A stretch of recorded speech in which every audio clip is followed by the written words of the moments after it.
स्वर्गखंड गृहस्थ धर्म में भक्ष्याभक्ष्य का विचार तथा दान धर्म का वर्णन। व्यास जी कहते हैं, द्विजवरों, ब्राह्मण को शूद्र का अन्न नहीं खाना चाहिए। जो ब्राह्मण आपत्ति काल के बिना ही मोहवश स्वेच्छा से शूद्रान्न भक्षण करता है, वह मरकर शूद्र योनि में जन्म लेता है। जो द्विज 6 मास तक शूद्र के कुत्सित अन्न का भोजन करता है, वह जीते जी ही शूद्र के समान हो जाता है और मरने पर कुत्ता होता है। मुनीश्वरों, मनुष्य, ब्राह्मण, क्षत्रिय, वैश्य अथवा शूद्र जिसके अन्न को पेट में रखकर प्राण त्याग करता है, उसी की योनि में जन्म लेता है। नट, नाचने वाला, चांडाल, चमार, समुदाय तथा वैश्या, इन 6 के अन्न का परित्याग करना चाहिए। तेली, धोबी, चोर, शराब बेचने वाले, नाचने गाने वाले, लुहार तथा मरणाशोच से युक्त मनुष्य का अन्न भी त्याग देना चाहिए। कुम्हार, चित्रकार, सूदखोर, पतित, द्वितीय पति स्वीकार करने वाली स्त्री के पुत्र, अभिशापग्रस्त, सुनार, रंगमंच पर खेल दिखाकर जीवन निर्वाह करने वाले, व्याध, वंध्या, रोगी, चिकित्सक, वैद्य या डॉक्टर, व्यभिचारिणी स्त्री, हाकिम, नास्तिक, देवनिंदक, सोमरस का विक्रय करने वाले, स्त्री के वशीभूत रहने वाले, स्त्री के उपपति को घर में रखने वाले, पुरुष, परित्यक्त, कृपण, झूठा खाने वाले, महापापी, शस्त्रों से जीविका चलाने वाले, भयभीत तथा रोने वाले मनुष्य का अन्न भी त्याज्य है। ब्रह्मद्वेषी और पाप में रुचि रखने वाले का अन्न, मृतक के श्राद्ध का अन्न, बलि वैश्व देव रहित रसोई का अन्न तथा रोगी का अन्न भी नहीं खाना चाहिए। संतानहीन स्त्री, कृतघ्न कारीगरों, नाजीर तथा परिवेत्ता बड़े भाई को अविवाहित छोड़कर अपना विवाह करने वाले का अन्न भी खाने योग्य नहीं है। पुनर्विवाहिता स्त्री तथा दिदुषु पति का अन्न भी त्याज्य है। अवहेलना, अनादर तथा रोषपूर्वक मिला हुआ अन्न भी नहीं खाना चाहिए। गुरु का अन्न भी यदि संस्कार रहित हो तो वह भोजन करने योग्य नहीं है, क्योंकि मनुष्य का सारा पाप अन्न में स्थित होता है। जो जिसका अन्न खाता है वह उसका ही पाप भोजन करता है। आर्थिक, किसान, कुल मित्र, कुर्मी, गोपाल, ग्वाला, दास, नाई तथा आत्मसमर्पण करने वाला पुरुष, इनका अन्न भोजन करने योग्य है। कुशीलव, चारण और क्षेत्र कर्मक, खेत में काम करने वाले, इनका भी अन्न खाने योग्य है। विद्वान पुरुष इन्हें थोड़ी कीमत देकर इनका अन्न ग्रहण कर सकते हैं। तेल में पकाई हुई वस्तु, गोरस, सत्तू, तिल की खली और तेल, ये वस्तुएं द्विजातियों द्वारा शूद्र से ग्रहण करने योग्य है। भाटा, कमल, नाल, कुसुम्भ, प्याज, लहसुन, शुक्त और गोंद का त्याग करना चाहिए। छत्राक तथा यत्र से निकाले हुए आसव आदि का भी परित्याग करना उचित है। गाजर, मूली, कुम्हड़ा, गूलर और लौकी खाने से द्विज गिर जाता है। रात में तेल और दही का यत्न पूर्वक त्याग करना चाहिए। दूध के साथ मट्ठा और नमकीन अन्न नहीं मिलाना चाहिए। जिस अन्न के प्रति दूषित भावना हो गई हो, जो दुष्ट पुरुषों के संपर्क में आ गया हो, जिसे कुत्ते ने सूंघ लिया हो, जिस पर चांडाल, रजस्वला स्त्री अथवा पति तो का दृष्टि पड़ गई हो, जिसे गाय ने सूंघ लिया हो, जिसे कौवे अथवा मुर्गे ने छू लिया हो, जिसमें कीड़े पड़ गए हो, जो मनुष्यों द्वारा सूंघा अथवा कोड़ी से छू गया हो, जिसे रजस्वला, व्यभिचारिणी अथवा रोगिणी स्त्री ने दिया हो, ऐसे अन्न को त्याग देना चाहिए। दूसरे का वस्त्र भी त्याज्य है। बिना बछड़े की गाय का, ऊँटनी का, एक खूर वाले पशु, घोड़ी आदि का, भेड़ का तथा हाथिनी का दूध पीने योग्य नहीं है। यह मनु का कथन है। मांस भक्षण न करें। द्विजातियों के लिए मदिरा किसी को देना, स्वयं उसे पीना, उसका स्पर्श करना तथा उसकी ओर देखना भी मना है, पाप है। उससे सदा दूर ही रहना चाहिए। यदि सनातन मर्यादा है, इसलिए पूर्ण प्रयत्न करके सर्वदा मध्य का त्याग करे। जो द्विज मद्यपान करता है, वह द्विजो चित्त कर्मों से भ्रष्ट हो जाता है, उससे बात भी नहीं करनी चाहिए। अतः ब्राह्मणों को सदा यत्न पूर्वक अभिक्ष एवं अपेय वस्तुओं का परित्याग करना उचित है। यदि त्याग न करके उक्त निषिद्ध वस्तुओं का सेवन करता है तो वह रौरव नरक में जाता है। अब मैं परम उत्तम दान धर्म का वर्णन करूंगा। इसे पूर्व काल में ब्रह्मा जी ने ब्रह्मवादी ऋषियों को उपदेश किया था। योग्य पात्र को श्रद्धा पूर्वक धन अर्पण करना दान कहलाता है। ओमकार के उच्चारण पूर्वक किया हुआ दान भोग और मोक्ष रूपी फल प्रदान करने वाला होता है। दान 3 प्रकार का बतलाया जाता है, नित्य, नैमित्तिक और काम्य। एक चौथा प्रकार का भी है जिसे विमल नाम दिया गया है। विमल दान सब प्रकार के दानों में परमोत्तम है, जिसका अपने ऊपर कोई उपकार न हो। ऐसे ब्राह्मण को फल की इच्छा न रखकर प्रतिदिन जो कुछ दिया जाता है वह नित्य दान है। जो पापों की शांति के लिए विद्वानों के हाथ में अर्पण किया जाता है उसे श्रेष्ठ पुरुषों ने नैमित्तिक दान बताया है, वह भी उत्तम दान है। जो संतान, विजय, ऐश्वर्य और सुख की प्राप्ति के उद्देश्य से दिया जाता है उसे धर्म का विचार करने वाले ऋषियों ने काम्य दान कहा है।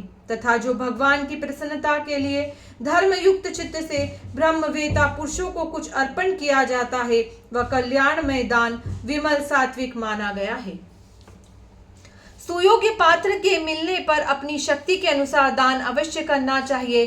कुटुंब को भोजन और वस्त्र देने के बाद जो बच रहे उसी का दान करना चाहिए, अन्यथा कुटुंब का भरण पोषण किए बिना जो कुछ दिया जाता है वह दान का फल देने वाला नहीं होता। वेद पाठी, कुलीन, विनित, तपस्वी, व्रत परायण एवं दरिद्र को भक्ति पूर्वक दान देना चाहिए। जो अग्निहोत्री ब्राह्मण को भक्ति पूर्वक पृथ्वी का दान करता है वह उस परम धाम को प्राप्त होता है जहां जाकर जीव कभी शोक नहीं करता। जो मनुष्य वेद वेता ब्राह्मण को गन्नों से भरी हुई तथा जौ और गेहूं की खेती से ललहाती हुई भूमि दान करता है वह फिर इस संसार में जन्म नहीं लेता। जो दरिद्र ब्राह्मण को गौ के चमड़े बराबर भूमि भी प्रदान करता है वह सब पापों से मुक्त हो जाता है। भूमि दान से बढ़कर इस संसार में दूसरा कोई दान नहीं है। केवल अन्नदान उसकी समानता करता है और विद्यादान उसके अधिक है। जो शांत, पवित्र और धर्मात्मा ब्राह्मण को विधि पूर्वक विद्या दान करता है वह ब्रह्म लोक में प्रतिष्ठित होता है। गृहस्थ ब्राह्मण को अन्नदान करके मनुष्य उत्तम फल को प्राप्त होता है। गृहस्थ को अन्न ही देना चाहिए, उसे देकर मानव परम गति को प्राप्त होता है। वैशाख की पूर्णिमा को विधि पूर्वक उपवास करके शांत, पवित्र एवं एकाग्रचित होकर काले तिलों एवं विशेषतः मधु से 7 या 5 ब्राह्मणों की पूजा करे तथा इससे धर्मराज प्रसन्न हो ऐसी भावना करे। जब मन में यह भाव स्थिर हो जाता है उसी क्षण मनुष्य के जीवन भर के किए हुए पाप नष्ट हो जाते हैं। काले मृग चर्म पर तिल, सोना, मधु और घी रखकर जो ब्राह्मण को दान देता है वह सब पापों से तर जाता है। जो विशेषतः वैशाख की पूर्णिमा को धर्मराज के उद्देश्य से ब्राह्मणों को घी और अन्न सहित जल का घड़ा दान करता है वह भय से छुटकारा पा जाता है। जो सुवर्ण और तिल सहित जल के पात्रों से 7 या 5 ब्राह्मणों को तृप्त करता है वह ब्रह्म हत्या से छूट जाता है। माघ मास के कृष्ण पक्ष में द्वादशी तिथि को उपवास करे और श्वेत वस्त्र धारण करके काले तिलों से अग्नि में हवन करे। तत्पश्चात एकाग्रचितो ब्राह्मणों को तिलों का ही दान करे। इससे द्विज जन्म भर के किए हुए सब पापों का पार कर जाता है। अमावस्या आने पर देव देवेश्वर भगवान श्री विष्णु के उद्देश्य से जो कुछ भी बन पड़े तपस्वी ब्राह्मण को दान दे और सबका शासन करने वाले इंद्रियों के स्वामी भगवान श्री विष्णु प्रसन्न हो यह भाव रखें। ऐसा करने से 7 जन्मों का किया हुआ पाप तत्काल नष्ट हो जाता है। जो कृष्ण पक्ष की चतुर्दशी तिथि को स्नान करके ब्राह्मण के मुख में अन्न डालकर इस प्रकार भगवान शंकर की आराधना करता है उसका पुनः इस संसार में जन्म नहीं होता। विशेषतः कृष्ण पक्ष की अष्टमी तिथि को स्नान करके चरण धोने आदि के द्वारा विधि पूर्वक पूजा करने के पश्चात धार्मिक ब्राह्मण को मुझ पर महादेव जी प्रसन्न हो इस उद्देश्य से अपना द्रव्य दान करना चाहिए। ऐसा करने वाला पुरुष सब पापों से मुक्त हो परम गति को प्राप्त होता है। भक्त द्विजों को उचित है कि वे कृष्ण पक्ष की चतुर्दशी, अष्टमी तथा विशेषतः अमावस्या के दिन भगवान महादेव जी की पूजा करें। जो एकादशी को निराहार रहकर द्वादशी को ब्राह्मण के मुख में अन्न दे इस प्रकार पुरुषोत्तम की अर्चना करता है वह परम पद को प्राप्त होता है। यह शुक्ल पक्ष की द्वादशी भगवान विष्णु की तिथि है। इस दिन भगवान जनार्दन की प्रयत्न पूर्वक आराधना करनी चाहिए। भगवान शंकर अथवा श्री विष्णु के उद्देश्य से जो कुछ भी पवित्र ब्राह्मण को दान कर दिया जाता है उसका अक्षय फल माना गया है। जो मनुष्य जिस देवता की आराधना करना चाहे उसके उद्देश्य से ब्राह्मणों का ही यत्न पूर्वक पूजन करे, इससे वह उस देवता को संतुष्ट कर लेता है। देवता सदा ब्राह्मणों के शरीर का आश्रय लेकर ही रहते हैं। ब्राह्मणों के न मिलने पर वे कहीं कहीं प्रतिमा आदि में भी पूजित होते हैं। प्रतिमा आदि में बहुत यत्न करने पर अभिष्ट फल की प्राप्ति होती है। अतः सदा विशेषतः द्विजों में ही देवताओं का पूजन करना उचित है। ऐश्वर्य चाहने वाला मनुष्य इंद्र की पूजा करे, ब्रह्म तेज और ज्ञान चाहने वाला पुरुष ब्रह्मा जी की आराधना करे, आरोग्य की अभिलाषा रखने वाला पुरुष सूर्य की, धन की कामना वाला मनुष्य अग्नि की तथा कर्मों की सिद्धि चाहने वाला पुरुष गणेश जी की पूजा करे। जो भग चाहता हो वह चंद्रमा की, बल चाहने वाला वायु की तथा संपूर्ण संसार बंधन से छूटने की अभिलाषा रखने वाला मनुष्य यत्न पूर्वक श्री हरि की आराधना करे। जो योग मोक्ष तथा ईश्वरीय ज्ञान तीनों की इच्छा रखता हो यत्न करके देवताओं के स्वामी महादेव जी की अर्चना करे। जो महान भोग तथा विविध प्रकार के ज्ञान चाहते वे भोगी पुरुष श्री भूतनाथ महेश्वर तथा भगवान श्री विष्णु की पूजा करे। जल देने वाले मनुष्य की तृप्ति होती है अतः जलदान का महत्व अधिक है। तेल दान करने वाले को अनुकूल संतान और दीप देने वाले को उत्तम नेत्र की प्राप्ति होती है। भूमि दान करने वाले को सब कुछ सुलभ होता है। सुवर्ण दाता को दीर्घ आयु प्राप्त होती है। गृह दान करने वाले को श्रेष्ठ भवन और चांदी दान करने वाले को उत्तम रूप मिलता है। वस्त्र दान करने वाला चंद्रमा के लोक में जाता है। अश्व दान करने वाले को उत्तम सवारी मिलती है। अन्नदाता को अभिष्ट संपत्ति और गोदान करने वाले को सूर्य लोक की प्राप्ति होती है। सवारी और शैया दान करने वाले पुरुष को पत्नी मिलती है। अभय दान करने वाले को ऐश्वर्य प्राप्त होता है। धान्य दाता को सनातन सुख और ब्रह्म वेद दान करने वाले को शाश्वत ब्रह्मलोक की प्राप्ति होती है। जो वेद विद्या विशिष्ट ब्राह्मणों को अपनी शक्ति के अनुसार अनाज देता है वह मृत्यु के पश्चात स्वर्ग सुख भोगता है। गौ को अन्न देने से मनुष्य सब पापों से छुटकारा पा जाता है। ईंधन दान करने से मनुष्य की जठराग्नि दीप्त होती है। जो ब्राह्मणों को फल मूल पीने योग्य पदार्थ और तरह तरह के शाक दान करता है वह सदा आनंदित होता है। जो रोगी के रोग को शांत करने के लिए उसे औषध तेल और आहार प्रदान करता है वह रोगहीन सुखी और दीर्घायु होता है। जो छत्र और जूते दान करता है वह नरकों के अंतर्गत असी पत्र वन छुरे की धार से युक्त मार्ग तथा तीखे ताप से बच जाता है। संसार में जो जो वस्तु अत्यंत प्रिय मानी गई है तथा जो मनुष्य के घर में अपेक्षित है उसी को यदि अक्षय बनाने की इच्छा हो तो गुणवान ब्राह्मण को उसका दान करना चाहिए। अयन परिवर्तन के दिन विषुव नामक योग आने पर चंद्रमा और सूर्य के ग्रहण में तथा संक्रांति आदि के अवसरों पर दिया हुआ दान अक्षय होता है। प्रयाग आदि तीर्थों पुण्य मंदिरों नदियों तथा वनों में भी दान करके मनुष्य अक्षय फल का भागी होता है। प्राणियों के लिए संसार में दान धर्म से बढ़कर दूसरा कोई धर्म नहीं, इसलिए द्विजातियों को चाहिए कि वे क्षत्रिय ब्राह्मण को अवश्य दान दे।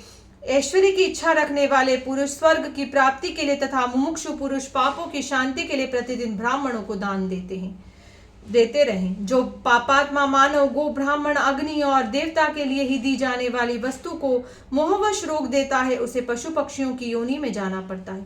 जो द्रव्य का उपार्जन करके ब्राह्मणों और देवताओं का पूजन नहीं करता उसका सर्वस्व छीनकर राजा उसे राज्य से बाहर निकाल देता है।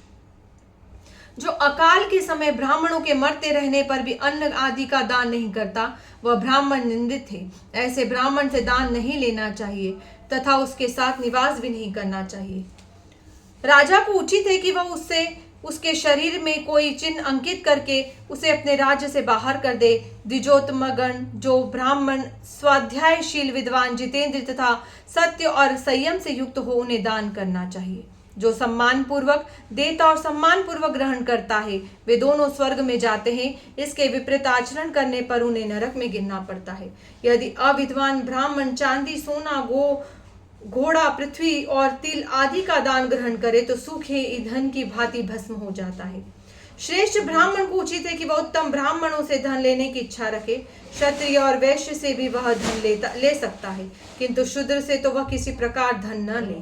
अपनी जीविका का वृत्ति को कम करने की इच्छा रखे, धन बढ़ाने की चेष्टा न करे। धन के लोभ से फंसा हुआ ब्राह्मण तो से ही भ्रष्ट हो जाता है। संपूर्ण वेदों को पढ़कर और सब प्रकार के यज्ञों का पुण्य पाकर भी ब्राह्मण उस गति को नहीं पा सकता जिसे वह संतोष से पा लेता है। दान लेने की रुचि न रखे। जीवन निर्वाह के लिए जितना आवश्यक है उससे अधिक धन ग्रहण करने वाला ब्राह्मण अधोगति को प्राप्त होता है। जो संतोष नहीं धारण करता वह स्वर्ग लोक को पाने का अधिकारी नहीं है। वह लोभवश प्राणियों को उद्विग्न करता है। चोर की जैसी स्थिति है वैसी ही उसकी भी है। गुरुजनों और भृत्य जनों के उद्धार की इच्छा रखने वाला पुरुष देवता और अतिथियों का तर्पण करने के लिए सब और से प्रतिग्रह ले, किंतु उसे अपनी तृप्ति का साधन न बनाए, स्वयं उसका उपभोग न करे। इस प्रकार गृहस्थ पुरुष मन को वश में करके देवता और अतिथियों का पूजन करता हुआ जितेंद्रिय भाव से रहे तो वह परम पद को प्राप्त होता है। तदंतर गृहस्थ पुरुष को उचित है कि पत्नी को पुत्रों के हवाले कर दे और स्वयं वन में जाकर तत्व का ज्ञान प्राप्त करके सदा एकाग्रचित हो उदासीन भाव से अकेला विचरे। द्विजवरों, यह गृहस्थों का धर्म है जिसका मैंने आप लोगों से वर्णन किया है। इसे जानकर नियम पूर्वक आचरण में लाएं और दूसरे द्विजों से भी इसका अनुष्ठान कराएं। जो इस प्रकार गृहस्थ धर्म के द्वारा निरंतर एक अनादि देव ईश्वर का पूजन करता है, वह संपूर्ण भूत योनियों का अतिक्रमण करके परमात्मा को प्राप्त होता है, फिर संसार में जन्म नहीं लेता।